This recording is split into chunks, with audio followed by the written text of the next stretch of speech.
वन्दितु सव्यसिद्धे ध्रुवमचलमनोभवं गतिं पत्ते वोक्षामि समये पाहुड मृण्मो सुदकेबिलीभरितम्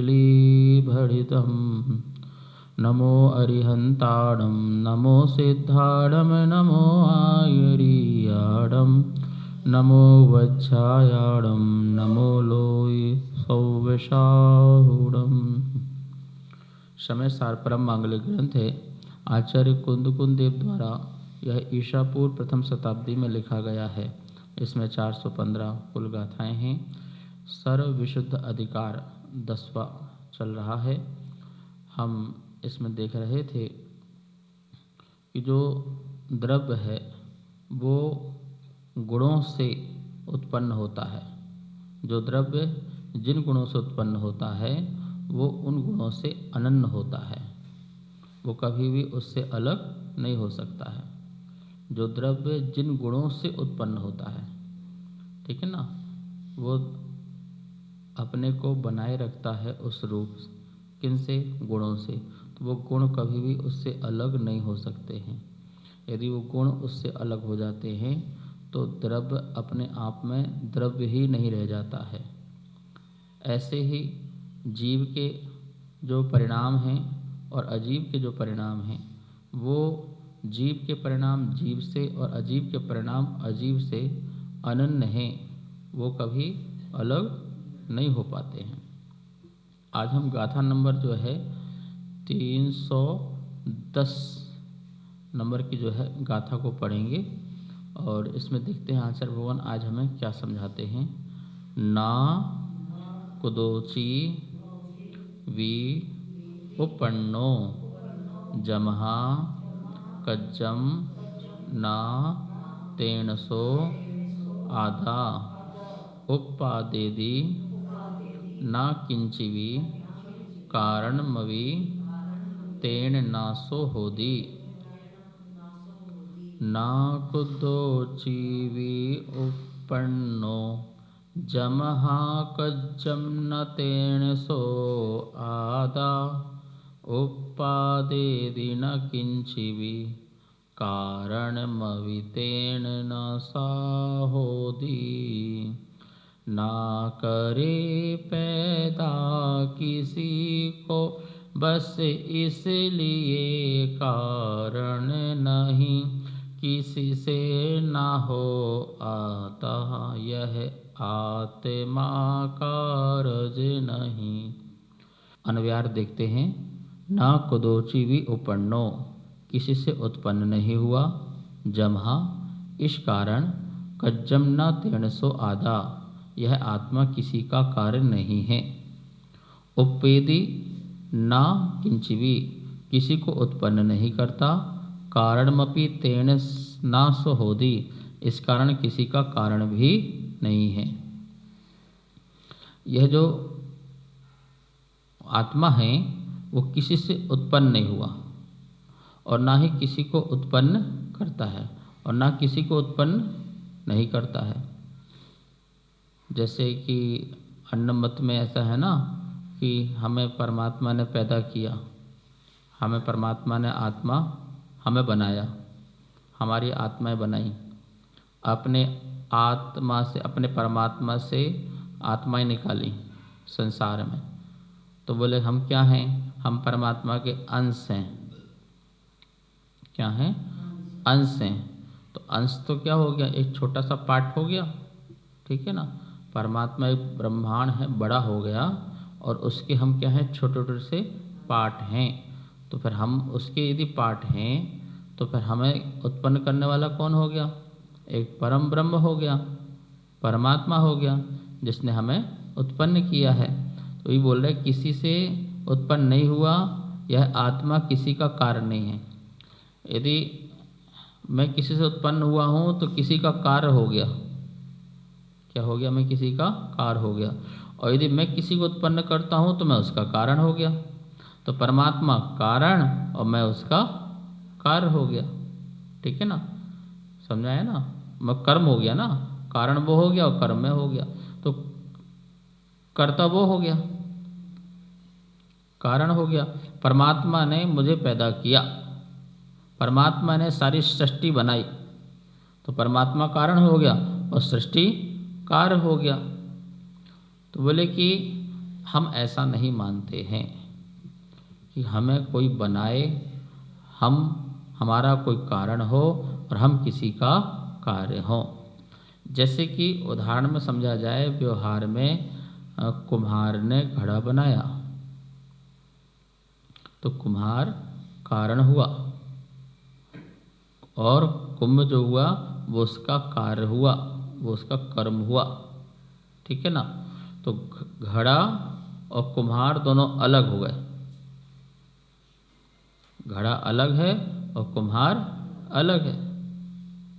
व्यवहार में भी दो वस्तु अलग होती हैं यदि कारण कार्य भी बने तो इसका मतलब हुआ ब्रह्मा ने बनाया, परमात्मा ने बनाया, तो ब्रह्मा अलग है और मैं अलग हूँ, तो दोनों अलग अलग हो गए। तो सुनो भैया, यदि कुम्हार घड़ा बना सकता है तो कुम्हार घड़ा मिटा भी सकता है। जो कारण बनाने का है वही कारण मिटाने का भी है। अग्नि भोजन बना भी सकती है और अग्नि भोजन जला भी सकती है। तो अग्नि जीवन दे भी सकती है और अग्नि जीवन ले भी सकती है। कारण है ना, तो वही कारण जीवन देने में हुआ, वही कारण जीवन लेने में हुआ। तो हम समस्त आत्माओं को परमात्मा ने बनाया और वही परमात्मा समस्त आत्माओं को नष्ट भी कर दे। तो भैया फिर हमारा अस्तित्व क्या है? कोई हमें बना दे, कोई हमें मिटा दे। इसलिए वो गाना भी गाते लोग ना, बनाने वाला है भगवान, मिटाने वाला है भगवान। सृष्टि में ऐसे भजन भी चलते हैं। और भी सुनो, जब ये कहते हैं कि परमात्मा ने बनाया, परमात्मा मिटाएंगे, तो फिर क्या हो गया? संसार में लोग परमात्मा के आगे हाथ जोड़ने लगे, हाथ जोड़ने लगे। क्यों? भैया तुम ही मिटाने वाले, तुम्हारी दया है तो मैं हूँ, और तुम्हारा क्रूरता आ जाएगी तो मैं नष्ट हो जाऊंगा। अब आप ये सोचिए ना, बनाने वाला कुम्हार घड़ा बनाए तो प्रेम से बनाएगा, और जब कुम्हार घड़ा फोड़ेगा तो प्रेम से फोड़ेगा। उसके अंदर क्रूरता आएगी तो घड़ा फोड़ेगा, उसको गुस्सा आएगा तो घड़ा उठा के पटक देगा, नहीं चाहिए मुझे ऐसा घड़ा, ठीक है ना। तो क्या हो गया? और फिर घड़ा अच्छा बना और खराब बना, इसमें किसके ऊपर आएगा? यदि छेद वाला घड़ा बना और बिना छेद वाला घड़ा बना तो छेद वाला घड़ा खराब हो गया, तो खराब घड़ा बना तो कुम्हार ने, और अच्छा घड़ा बना तो कुम्हार ने। तो फिर ये दुखी बना तो भगवान ने, और सुखी बना तो भगवान ने। तो ये सुखी दुखी बनाने वाला भगवान होता कौन है? मेरे साथ नाइंसाफ़ी क्यों कि मुझे दुखी बनाया, मुझे सुखी बनाया। अच्छा चलो, कुम्हार किसी को अच्छा घड़ा और बुरा घड़ा नहीं बनाता, कुम्हार अच्छा घड़ा ही बनाना चाहता है। अब वो फूटा बन गया,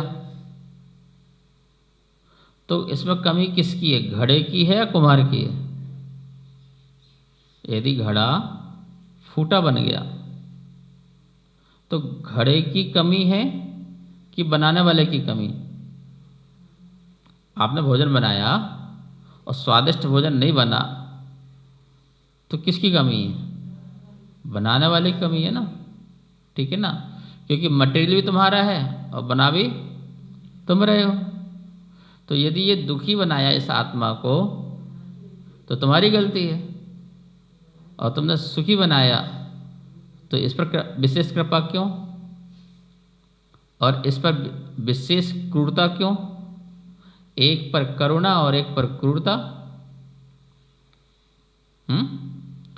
तो कुम्हार के ऊपर सारा दोषारोपण आ जाएगा कि कुम्हार घड़ा अच्छा भी बना रहा है और घड़ा बुरा भी बना रहा है। कुम्हार को अच्छे घड़े की प्रशंसा मिलेगी और बुरे घड़े की क्या मिलेगी? निंदा मिलेगी संसार में। तो भगवान तुम पर भी प्रश्न चिन्ह खड़ा हो जाएगा कि तुम अच्छे भी हो और बुरे भी हो। ठीक है ना? तो ये जो कॉन्सेप्ट है, ये कॉन्सेप्ट सही नहीं बनता। ठीक है, जैसे कुम्हार ने घड़ा बनाया खराब तो लोग बोलेंगे कुम्हार बेकार है, और कुम्हार ने अच्छा घड़ा बनाया तो बोलेंगे कुम्हार अच्छा है। घड़े के कारण कुम्हार को अच्छा बुरा कहेंगे। ऐसे ही भगवान तुमने यदि किसी को दुखी बनाया तो बोलेंगे तुम भगवान बेकार है, और किसी को सुखी बनाया तो बोले भगवान अच्छा है। यदि आप कहते हैं कि परमात्मा कारण है या पर पदार्थ कारण है मेरे कार्य का, मुझको उत्पन्न करने का कोई कारण है, तो मैं कार वो कारण, तो जो कारण है दोषारोपण कारण पर आएगा। किस पर आएगा? उस पर प्रश्न चिन्ह खड़ा होगा कि कारण, इस कारण से ये कार्य हुआ, कुम्हार से घड़ा बना, ब्रह्मा से सारी सृष्टि बनी, तो फिर सृष्टि बनी तो फिर एक नरक और एक स्वर्ग क्यों? तूने सृष्टि बनाई तो भाई सभी जीवों को स्वर्ग में पहुंचाता, सुखी रखता, तूने नरक क्यों बनाया? ठीक है ना? जैसे मैंने आपको बताया ना कि घड़ा यदि एक फूटा बना और एक सही बना तो गलती कुम्हार की है फूटे घड़े की, उसे ध्यान क्यों नहीं दिया? और फिर दूसरी बात कि बनाया ही क्यों? जब बुलाना ही है तो बनाया ही क्यों? एक दार्शनिक व्यक्ति मिलिट्री में भर्ती हो गया और उसको बोल रहा है दाएं मोड़, आगे हो, आगे पीछे, आगे पीछे, आगे पीछे, वो खड़ा ही हो गया। बोले क्यों भैया तुम आगे पीछे क्यों नहीं हो रहे? जब आगे कराते तो पीछे, फिर पीछे तो आगे, जब खड़ा वहीं रहना है, ना आगे जाना है ना पीछे जाना है और खड़े वहीं रहना है, तो हमें आगे पीछे क्यों करा रहे? Left right left right left right ऐसे क्यों करा रहे हो? सीधे वहीं खड़े रहने दो ना, हम वहीं खड़े रहेंगे। ठीक है, तो मैं उत्पन्न हुआ हूँ, ये कार्य है और मेरा उत्पन्न होने में कोई कारण है, ये वस्तु व्यवस्था नहीं बनती है। इसलिए क्या लिखा है?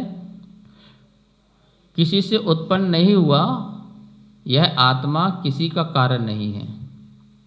किसी से उत्पन्न नहीं हुआ ना, तो ये किसी का कार्य भी नहीं है, और किसी को उत्पन्न नहीं करता, इस कारण किसी का कारण भी नहीं है। किसी को उत्पन्न नहीं करता इसलिए कारण नहीं है। पर सृष्टि में जो ये मत चल रहे हैं, मिथ्या मत चल रहे हैं कि तू मेरा कारण है सुख का, तू मेरा कारण है दुख का भगवान, तो ये कारण तू बन रहा है तो कार्य फिर सुख दुख का मैं बन रहा हूँ, यही व्यवस्था गड़बड़ है। और सुनो, इसके कारण क्या हुआ कि जब बोला कि तू मेरा कारण है तो तेरी कृपा मुझ पर बरसती रहे, तो भक्ति प्रकट हो गई। क्या प्रकट हो गई? भक्ति सामने आ गई। और भक्त भगवान को खुश करने के लिए, प्रसन्न करने के लिए इतने सारे कार्य करने लगा कि कैसे भी करके इनकी कृपा मुझ पर बरसती रहे, मेरा घड़ा फूटे ना। तो उसके लिए वो जितना कर सकता था, अग्नि तप, जल समाधि, पृथ्वी समाधि, पेड़ में लटकना, बालों को बड़ा बड़ा करना, भभूत लगा लेना, पूरा लाल पीला अपने शरीर को कर लेना, और क्या बोलते कि अपने में अस्त्र शस्त्र का छेदन आदि कर लेना, उल्टे लटक जाना, पानी में जल समाधि कर लेना आदि, इतनी प्रकार के लोग कार्य करने लगे। क्यों? क्योंकि इन सब स्थितियों से वो क्या हो जाए? प्रसन्न रहे, वो खुश रहे। यदि ये सब कुछ करने से ये सब प्रसन्न हो जाते हैं, फिर तो बहुत सस्ता सौदा है। क्या है? बहुत सस्ता सौदा है। क्यों मरे जा रहे आईटी माईटी पढ़ने के लिए? क्यों इंजीनियर, क्यों वकील? क्यों पढ़ाई लिखाई? अरे सीधे घर छोड़ो, लग जाओ तपस्या में, बढ़िया परमात्मा खुश होगा, सब दे देगा तुम्हें ना, प्रसन्न रहेगा। तो तुम कौन सी प्रसन्नता चाहते हो ये बता दो। प्रसन्न रहे तो तुम संसार के सारे सुख भोगना चाहते हो ना, तो पड़े तो तुम जंगल ही में हो अभी भी तुम वही भीख मांग के खा रहे हो। ठीक है, वैसे ही रह रहे हो, जिंदगी में तुम ऐसे ही रहना है।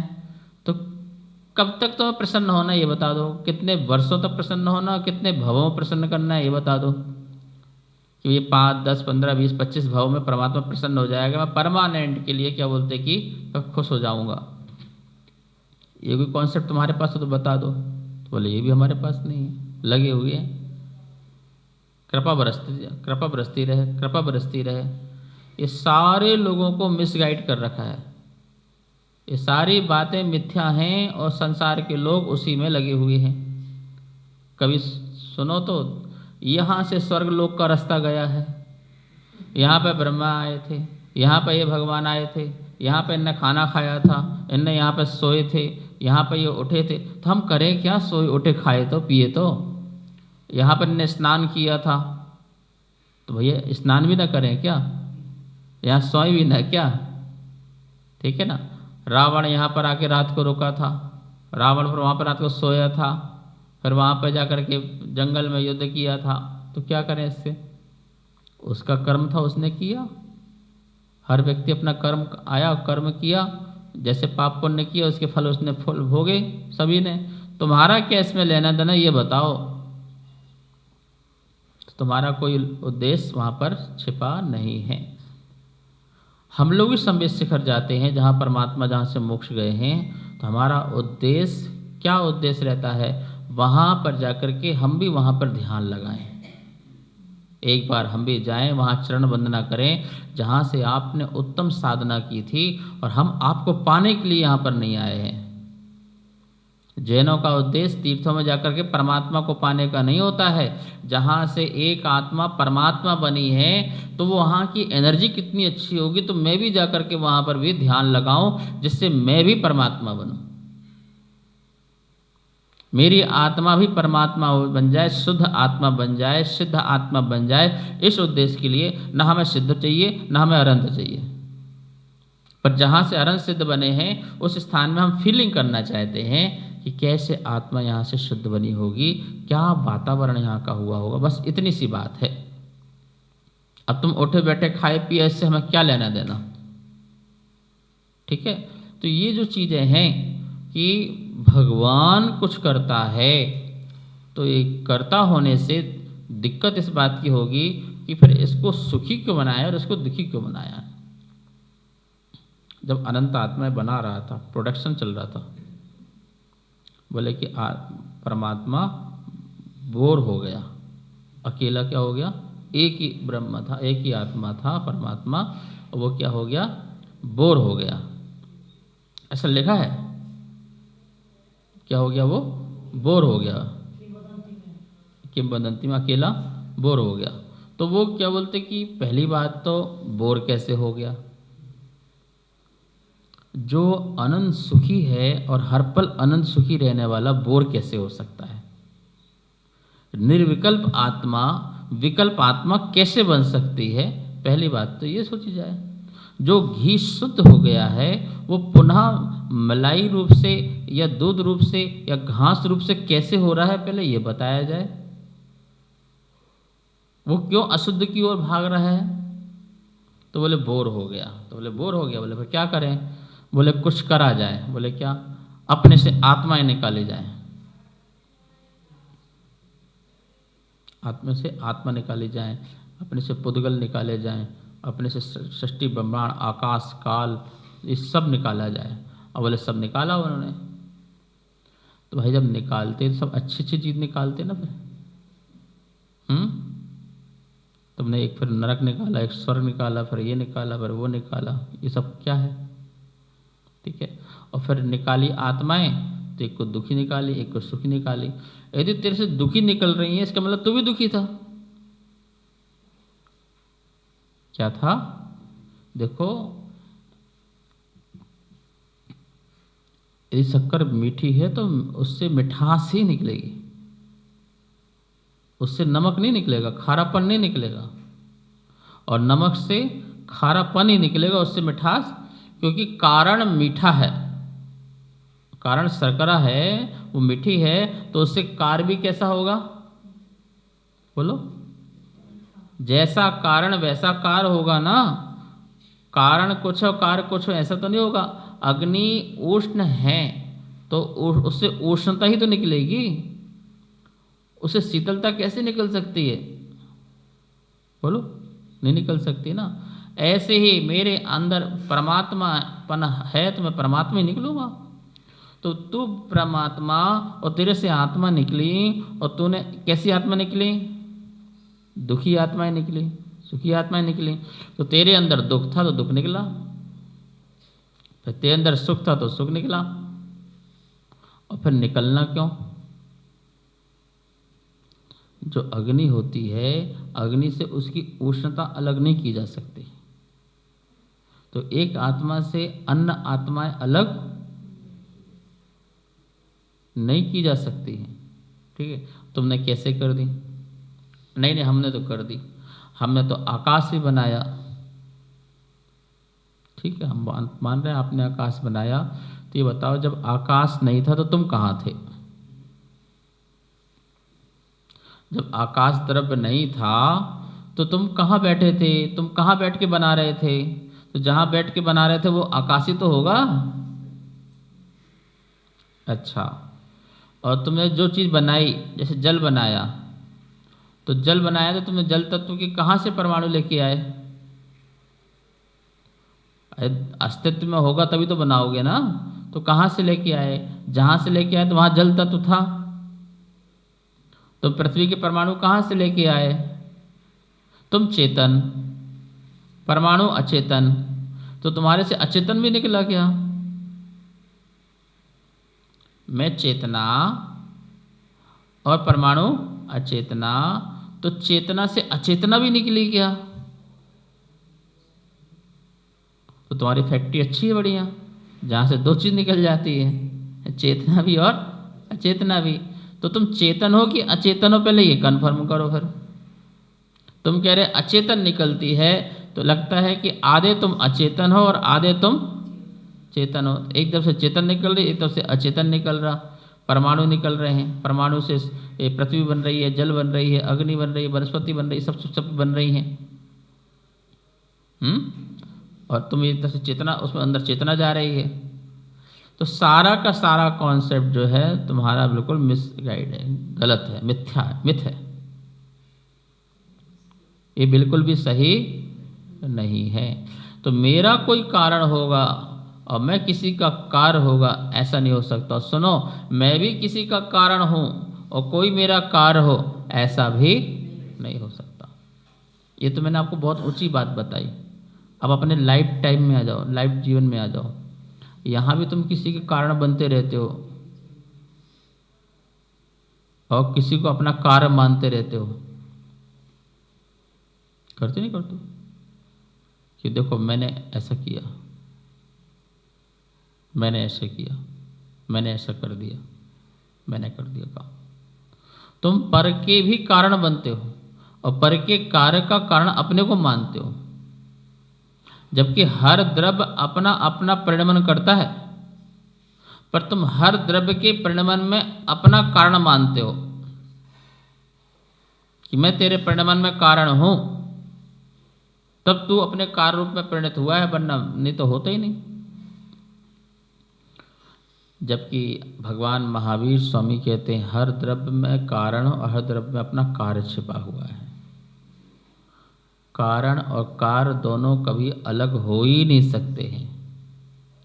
व्यवहार का जो कारण और कार्य कहा जाता है वो निमित्त दृष्टि से कहा जाता है, उपादान दृष्टि से तू ही कारण तू ही कार्य। मिट्टी ने मिट्टी को मिट्टी के कारण मिट्टी से मिट्टी घड़ा बनाया।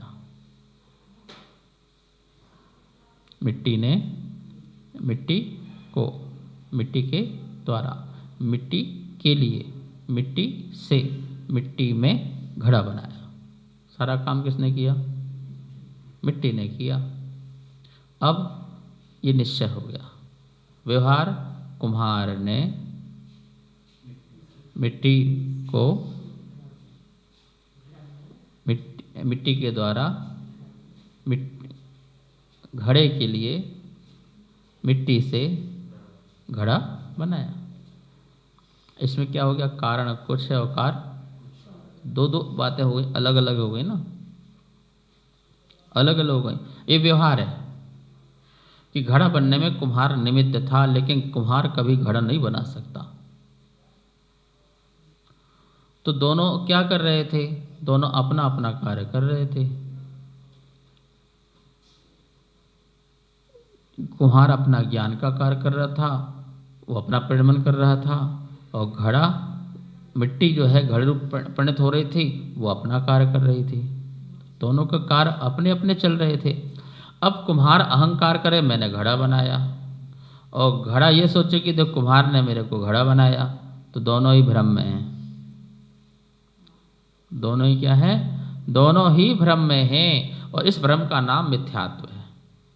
जैसे भ्रम टूटता है कि मैंने तुझे सुखी नहीं किया है और तू मुझे सुखी नहीं कर सकता है, मैंने तुझे दुखी नहीं दिया है और मैं तुझे दुख नहीं दे सकता हूँ, तो दुखी भी अपने कारण से होता है और सुखी भी तो अपने कारण से होता है, और सुख दुख का जो कार्य है जिसका तू फल पाता है वो भी तू ही पाता है, मैं भी नहीं पाता हूँ।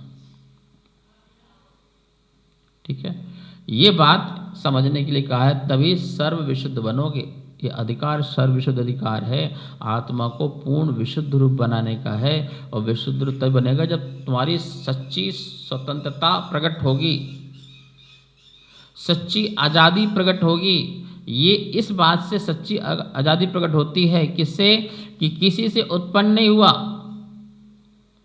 इसलिए किसी का कारण नहीं हूँ, और किसी को उत्पन्न नहीं करता इसलिए किसी का कारण नहीं हूँ। तो अलग और मैं अलग, इतनी सी बात है।